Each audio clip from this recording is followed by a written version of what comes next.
I need your answer right now. Do not fill the silence. Do not rush to sound certain. Say this. I'm not making this decision under pressure. I'll give you an answer tomorrow. That is not avoidance. It is a deadline you chose. Most people lose control of a decision before they even make it. Not because they are weak, because urgency changes the question. You stop asking, is this right for me? You start asking, how do I make this pressure stop? So you say yes. The other person relaxes, the room moves on. And 3 hours later, you realize what you agreed to. More work, a commitment you did not want, a condition you never examined. Now you have a second problem. You either keep a decision you did not mean, or you walk it back and look unreliable. Let's rewind the moment. They say, I need your answer right now. This time, you do not rescue them from the silence. You breathe once, then you say, I'm not making this decision under pressure. I'll give you an answer tomorrow. Notice what changed. You did not say no. You did not say yes. You did not explain your entire thought process. You created a decision window. Pressure works by making someone else's urgency feel like your deadline. Your sentence separates the two. They may push back. If you need that long, maybe that tells me everything. Do not defend your intelligence. Do not prove that the decision is difficult. Say, it tells you I don't make decisions under pressure. You'll have my answer tomorrow. Then stop. The follow-up matters because pressure often changes form. When urgency fails, guilt appears. If you cared, you would know already. If you were committed, this would be easy. If you walk away now, the opportunity may disappear. Each line tries to make speed look like loyalty, confidence, or courage. It is not. Speed is only speed. A good decision can survive one night of thought. A bad arrangement often needs you to move before you notice the cost.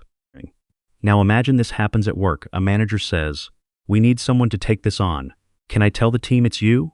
You ask what the project requires. They answer vaguely, then they say, I need to know now. Your old response might be, okay, I guess I can make it work. Your new response is, I'm not making this decision under pressure. Send me the scope, and I'll answer by 10 tomorrow. Now your time is not empty. You have defined what you need and when you will respond. They say, why is this so difficult? It isn't. I'm taking time to decide. If you leave without answering, I may ask someone else, and that is part of the decision. So you're refusing? No. I'm giving you a clear time for my answer. That exchange is not dramatic. That is why it works. You are not fighting for control. You are refusing to surrender it. What makes you answer too quickly? Time, guilt, or silence? Put one word in the comments. Naming the trigger makes it easier to notice next time. The same pressure can appear outside work. A family member says, just say you'll come. Why do you always make things complicated? A partner says, if you loved me, you would decide now. A salesperson says, this offer disappears when you leave. Different settings, same compression. They shorten your time until your only goal is escape. Your response does not need to be identical in every situation. The structure stays the same. First, decline the pressure. Second, name your decision time. I'm not answering this tonight. I'll tell you in the morning. I'm not agreeing while we're both upset. We can talk tomorrow. I don't make purchases on the spot. I'll contact you if I decide. The language changes, the ownership does not. There is one condition.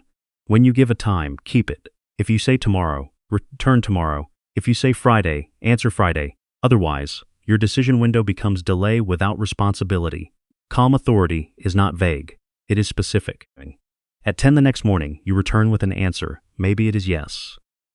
I reviewed the scope. I can take it if the deadline moves. Maybe it is no. I considered it. I'm not taking this on. You do not owe a speech. You do owe clarity. And if the person becomes angry because you used the time you requested, that reaction gives you useful information.